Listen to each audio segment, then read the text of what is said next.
Assalamualaikum warahmatullahi wabarakatuh. Kenalkan kami dari kelompok 2 ingin mempresentasikan tentang konten marketing.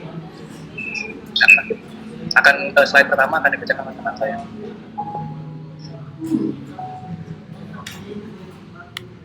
Next, apa itu konten? Konten adalah semua informasi yang disediakan mengenai produk dan jasa. Bisa berbentuk visual, infografis, video atau teks, press release, blogspot, manual produk, iklan pencarian, leads dan pins. Dengan munculnya media sosial, para pemaksa mulai memahami bahwa orang akan mengulas, memberi peringkat, dan mengomentari setiap bagian dari bisnis mereka. Next. Lalu, apa itu konten marketing? Konten marketing adalah kegiatan yang dilakukan oleh perusahaan, bisnis atau organisasi untuk membuat dan mempromosikan konten untuk merangkul dan berinteraksi dengan target audiens mereka. Pemasaran konten menggambarkan perbedaan antara konten yang dibuat oleh brand dengan apa yang sebenarnya diingat oleh pelanggan. Pemasaran konten dapat diartikan sebagai proses penciptaan, pengunggahan, dan pembagian konten yang dapat berdampak bagi bisnis. Dalam pemasaran konten, Anda perlu untuk lebih melibatkan pelanggan Anda sebagai tokoh utama dari cerita, bukan produk atau merek Anda. Gitu deh.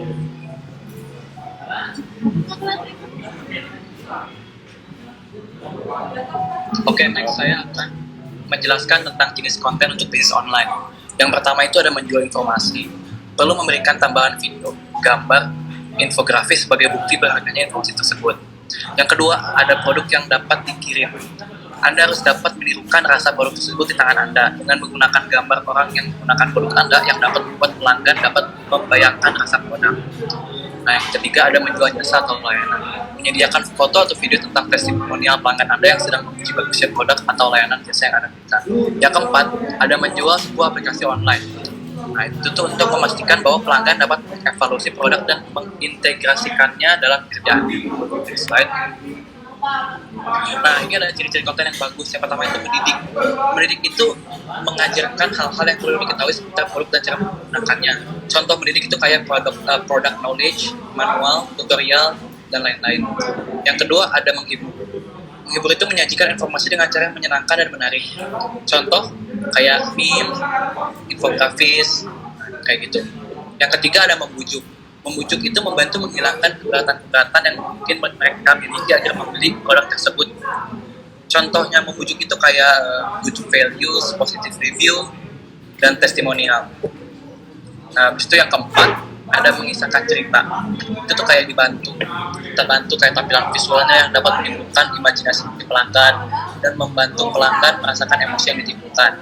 Contohnya seperti cerita heroisme, perjuangan founding father-nya, atau rasa kebanggaan tanah air, saksian ibu, dan lain-lain.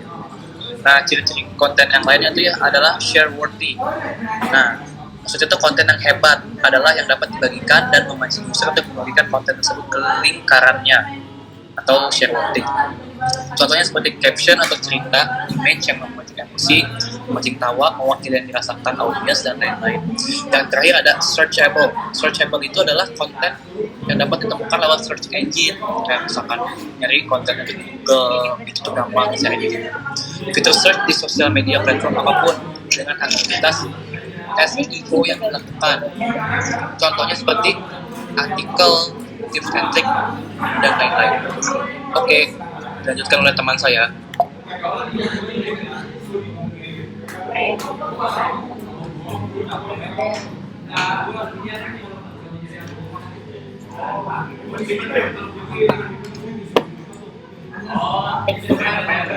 Oleh konsumen.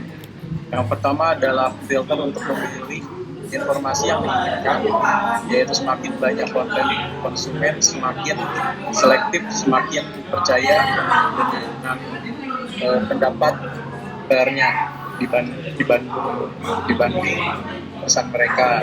Kemudian yang kedua, tidak mau diganggu.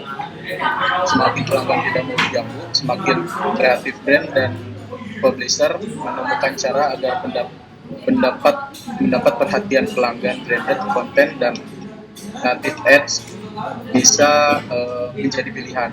Kemudian yang ketiga, dipercaya terhadap pendapat partnernya. minta pendapat ke orang yang dipercaya dengan selera yang sama. Minta pendapat ke orang yang sudah pernah menggunakan produk atau layanannya. Next.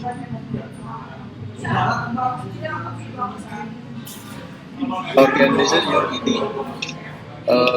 Do you know what help you make your point clear? List like this one. They are simple. And number two, you can organize your idea clearly.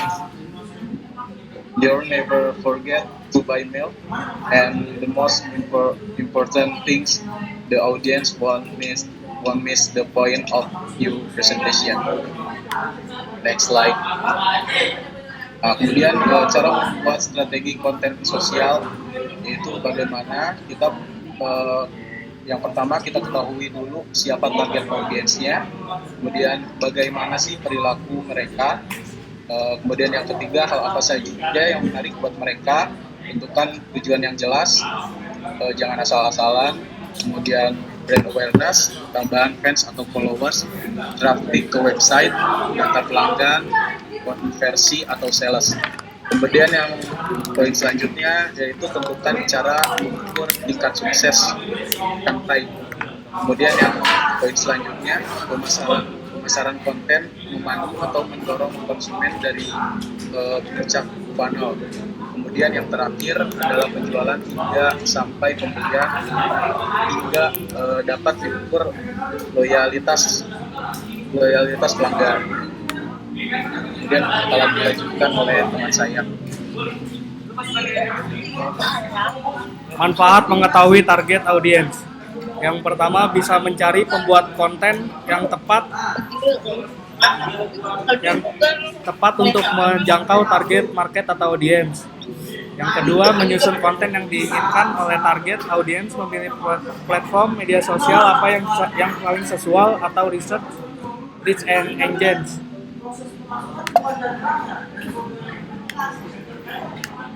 Lalu ada manfaat mengetahui tujuan yang dicapai. Setelah audiens mengetahui siapa target audiens dan memilih pembuat konten yang tepat, brand bisa membuat atau menyusun konten senatural mungkin. Lalu yang kedua, bisa dengan mudah menentukan CTA atau call to action yang sesuai dengan perilaku sosial target audiens. Lalu yang ketiga, ada mengunggah konten Anda di bauran platform media sosial yang tepat mendapat exposure dan reach secara efektif. Lalu selanjutnya ada manfaat tahu cara mengukur sukses campaign. Ada 3 cara untuk mengukur sukses campaign. Yang pertama itu ada mengukur satuan yang tepat atau click through, sign up, download, purchase, atau sebatas engagement, pertumbuhan followers, dan fans di media sosial. Lalu yang kedua ada mengkomunikasikan KPI atau Key Performance Indicator kepada pembuat konten yang dapat membuat Anda mencapai tujuan yang ditetapkan. Lalu yang ketiga, memastikan strategi konten Anda sejalan dengan tujuan pemasaran yang telah ditetapkan, tahu apa yang harus dioptimalkan setelah dilakukan pengukuran. Sekian dari presentasi kami di kelompok 2. Terima kasih. Wassalamualaikum warahmatullahi wabarakatuh. Waalaikumsalam.